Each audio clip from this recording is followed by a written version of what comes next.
ഈഴവരുടെ ചരിത്രവും പാരമ്പര്യവും ഒക്കെ തന്നെ ഇപ്പോൾ ഒരുപാട് വലിയ രീതിയിൽ തന്നെ മാനിപ്പുലേറ്റ് ചെയ്ത് കൊണ്ടുവരാറുണ്ട്. ചേര സാമ്രാജ്യത്തിന്റെ പിൻതലമുറക്കാരാണെന്നും ചോള സാമ്രാജ്യത്തിന്റെ പിൻതലമുറക്കാരാണെന്നും ഒക്കെ അവർ ധാരാളമായിരിക്കുന്ന കഥകൾ പറഞ്ഞു വരുത്താറുണ്ട്.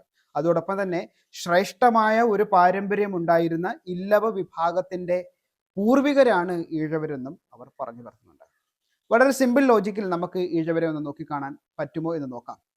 നമ്മുടെ കേരളത്തിൽ ഇന്ന് നമുക്ക് കാണാൻ പറ്റുന്ന ഒരു ജനവിഭാഗമുണ്ട്, ബംഗാളികൾ, ഭായിമാർ എന്നൊക്കെ പറയുന്നത്. തിരുവനന്തപുരം മുതൽ കാസർഗോഡ് വരേക്കും ഈ ബംഗാളികളെ നമുക്ക് കാണാൻ സാധിക്കും. ഇത്തരുണത്തിൽ ഏകദേശം 5-ാം നൂറ്റാണ്ടിനും 8-ാം നൂറ്റാണ്ടിനും ഇടയ്ക്ക് ഈ സെൻട്രൽ ട്രാവൻകൂറിലേക്ക് കുടിയേറി വന്ന വേണാട് എന്ന് പറയുന്ന രാജ്യത്തിലേക്ക്, കായംകുളവും ഒക്കെ അതിനകത്ത് പെടും, ഇവിടേക്ക് കുടിയേറി വന്ന ഒരു ജനവിഭാഗമാണ് ഈളവർ എന്ന് പറയുന്ന ഈഴവർ. ഇതിനകത്ത് ധാരാളമായിരിക്കുന്ന ജാതി വിഭാഗങ്ങളുണ്ട്. ഈഴപ്പറയൻ, ഈഴ തണ്ടാൻ, ഈഴക്കുട്ടി, ഈഴ വടുകൻ, അങ്ങനെ ധാരാളമായിരിക്കുന്ന വിഭാഗത്തെ കാണുവാൻ സാധിക്കും. ഈഴ വാത്തി എന്നൊരു വിഭാഗവും നമുക്കിതിനകത്ത് കാണാൻ സാധിക്കും. അങ്ങനെ ധാരാളമായിരിക്കുന്ന ജനവിഭാഗങ്ങൾ ഇങ്ങോട്ടേക്ക് കയറി വന്നതാണ്.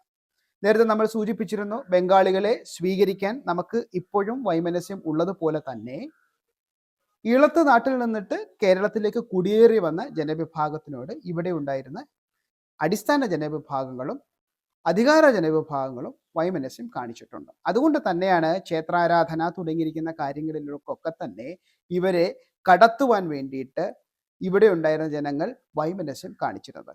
ഈവൻ പുലയ വിഭാഗത്തിന് പോലും തങ്ങളുടേതായിട്ടുള്ള ആരാധനാ കേന്ദ്രങ്ങൾ ഉണ്ടായിരുന്നു. അവർക്കൊന്നും ഈ പറഞ്ഞതുപോലെ ക്ഷേത്ര പ്രതിഷ്ഠ, അരുവിപ്പുറം പ്രതിഷ്ഠ തുടങ്ങിയിരിക്കുന്ന വിപ്ലവങ്ങളൊന്നും കാണിക്കേണ്ട ഒരു ആവശ്യമുണ്ടായിരുന്നില്ല. പതി സമ്പ്രദായ പ്രകാരം അവർക്ക് അവരുടേതായിട്ടുള്ള ആരാധന ഉണ്ടായിരുന്നു. പക്ഷേ ഈഴവർ തന്നെ പറയുന്നതും ശ്രീനാരായണ ഗുരുവും പറയുന്നതും തങ്ങൾക്ക് അതുപോലും ഉണ്ടായിരുന്നില്ല എന്നൊരു ചരിത്ര കഥകളും ആവിഷ്കാരങ്ങളും ഒക്കെയാണ് അവർ മുന്നോട്ട് വയ്ക്കുന്നത്.